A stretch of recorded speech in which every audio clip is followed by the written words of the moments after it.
Welcome back to Face the State. The crisis with gun violence in our country has state leaders looking for ways to stop the violence. Joining us this morning is Mike Lawlor, a former state representative. He was also Governor Malloy's criminal justice advisor. He also teaches criminal justice at the University of New Haven. You're a busy guy. I love it, though. It's great. I don't know where to begin, honestly. You know, we've seen so many mass shootings, and I wanted to focus on Connecticut's red flag law, because I think that we always hear with the debate that we need, the issue is mental illness. I don't think it's the entire issue, but it is a big component. And the red flag law that was put in place in Connecticut, the first in the country, you believe has really addressed that and is now seen as a role model for other states. Yeah, well, this is the 20th anniversary of our red flag law, and it dates back to the lottery shootings. I think most people who were in Connecticut in 1998 remember this tragedy. After the fact, it was clear that everyone saw a problem brewing with this guy, Matthew Beck, the shooter. And so he had been working at the lottery.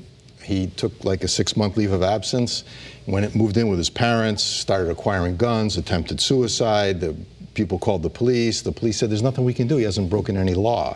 And then one day he shows up at the lottery and goes down the hallway, kills his coworkers, and kills himself in the parking lot. And so after that, a number of us in the legislature felt we have to be able to give the police some kind of constitutional tool that will allow them to take action to prevent the tragedy. Because in so many of these cases, after the fact, we know, or we are being told, that there were definitely warning signs that someone was unstable and had issues and had guns. And we've seen this in a lot of recent mass shootings, and in many of these cases, people went to the police and said, you need to do something, and the police rightly said, he hasn't broken any law, there's nothing we can do. Well, we have a tool in Connecticut. It's been on the books for 20 years. It's worked very effectively. Every year that goes by, as people become more aware that the police have this authority, and as the police become aware of how to actually use it, the number of instances it's being used is increasing. And I think as a result, of course you can't prove a negative, but I'm sure if you read these affidavits that gave rise to these gun seizures, you see that something was about to happen. And now 15 states have it, including Connecticut. Governor DeWine in Ohio just proposed enacting a red flag law in Ohio after their recent shooting in Dayton. And it's one of a number of ways to ensure that law-abiding, responsible citizens have the right to keep and bear arms, but at the same time, we can take preventive action where we have evidence to indicate that it's the right thing to do. And I think what we're seeing, and we don't often see, is that there is bipartisan support. In fact, I spoke to Republican Senator Art O'Neill, who was one of the supporters of the red flag law, and now you're seeing Republican governors in other states. How do you think that will go? You know, we've seen so often in these mass shootings, and there's a fervor, and people are outraged, and then it starts to go away and business as usual, and those laws and that anger seems to dissipate.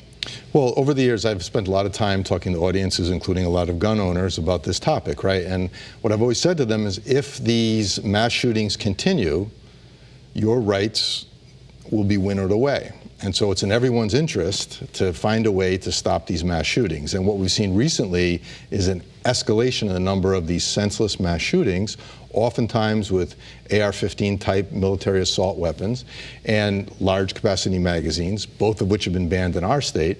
But the more we see of these, the more momentum there's going to be. And now you see Moms Demand Action and the young people from Parkland High School. You see real national momentum. I don't think there's an imminent national gun control law about to be enacted, but I definitely see the momentum in that direction. And what I've said many times, and others have repeated this, if every state had rules like Connecticut has, a lot fewer people would be shot and killed with firearms each year. And don't forget, it's not just murders. We're talking about accidental shootings and suicides. And we have plenty of evidence that our laws collectively have prevented a lot of shootings. You know, we have the 5th lowest firearm death rate of any state in the country.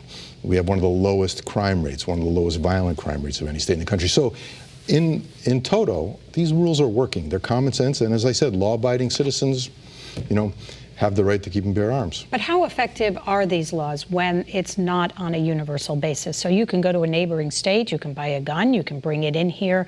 So it seems like it's like a piece of cheese with a lot of holes in it. Right. So if every state adopted these laws or the federal government imposed a national law, it would work much more effectively. We just saw last week a kid from Norwalk, a college student, who was posting online all this hateful stuff, and the police, using one of these red flag warrants, went in and grabbed a whole bunch of guns, all of which are banned in Connecticut, AR-15s, large capacity magazines. He had driven up to New Hampshire to buy them.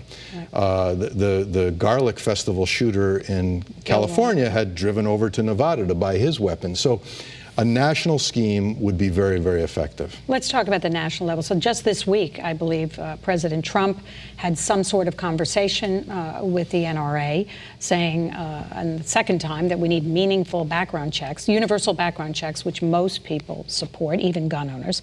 And yet now, a couple days later, no more talk of that. Is this disingenuous, another attempt to just trying to placate people and go back to business as usual? Well, disingenuous is probably the most diplomatic word I can think of for President Trump. But the point is, like, I think everyone recognizes what's going on in Washington for what it is in terms of the gun industry, right? At every step of the way, even including our initiatives here in Connecticut, it was always the gun lobby, especially the National Shooting Sports Foundation, NSSF. It's not so much the NRA, it's those guys. Right, in Newtown. They're headquartered in Newtown, and because they make the guns, and they have profited extraordinarily since the assault weapon ban expired in 2004, right? There was a national assault weapon ban that included a ban on large capacity magazines. That was allowed to expire when President Bush was in office. And since that time, gun manufacturers have marketed these military-style weapons of destruction, which are designed specifically to very quickly and very efficiently kill as many people as possible in the shortest period of time. That's what the AR-15 is designed to do. That's all it's designed to do.